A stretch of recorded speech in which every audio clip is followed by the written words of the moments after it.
Welcome to the pilot episode of Stew's Reviews. We're going to cover TV shows, animes, and movies, and we're going to kick this off with The Eternals. I just saw it a few days ago, and I want to know how you guys feel about this. This is a no spoilers review, so I'm not going to get into any details. And if you say anything about spoilers down below, please do like asterisk spoilers in bold letters before you write out or say something about this. I do want to know spoiler stuff, so write the spoiler down below. Just let us know ahead of time so you don't spoil anything for anyone who hasn't seen the movie. Here's how I judge a movie, a TV show, an anime, whether I like to watch it or not. It's the entertainment value. There are so many things that we could nitpick about this movie. Like, I don't understand the celestial thing, deviants.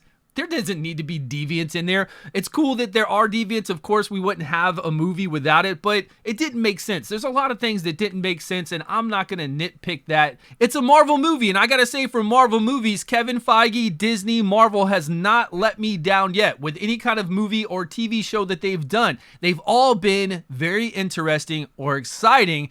The thing is with Eternals is that Eternals 2 is going to be good. Eternals 2 is going to be way better than Eternals 1, because if Eternals 2 is not better, then yes, Disney, Kevin Feige, Marvel has finally failed me. And I don't think they'd ever do that. They're not going to let me down, ever. It's been amazing. This journey has been the best, and I feel like Eternals 2 is going to be so good, or much better. It's the pacing. It comes down to the pacing. When you're watching this movie, the first act, until you're into like the second half, you feel like you want to be on your phone at home on your couch. You know those movies you watch, TV shows where you use your cell phone? I was in the theater. I couldn't do that. So I'm in the theater and I didn't have access to, you can't pull out your cell phone and start typing and texting and playing games. The first half, I just wanted to be that. I wanted to be on my phone and just look up, play on my phone a bit, see what's going on. Didn't really have to pay attention to it. It was getting the band back together. And when we talk about character development, story arcs, we don't know these guys. We don't know what's been going on with these characters that they're introducing to us, but we didn't need this long, drawn-out backstory. Honestly, they could have started the movie with shebang, shaboom, done the Eternal stuff, done the Deviant stuff, get into the Celestial some more, and I don't need action-packed. I'm not saying that every Marvel movie is action-packed. They're not all that way.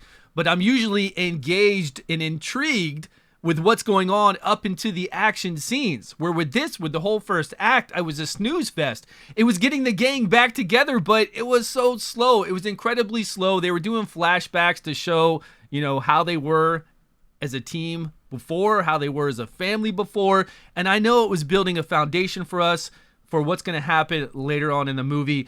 And yes, you've got to build that, right? You've got to have some way to build what they were, what they are now. Now they're getting back together. Now the trials and tribulations of them going through everything that they have to focus on at the very end of this movie, which the end was amazing. The fight scenes at the end were amazing. What was going on through it was amazing. It's still a lot of questionable stuff about Earth and what's happening now, what's going to go forward. There's 2 cut scenes at the end, so make sure you watch those 2 cut scenes.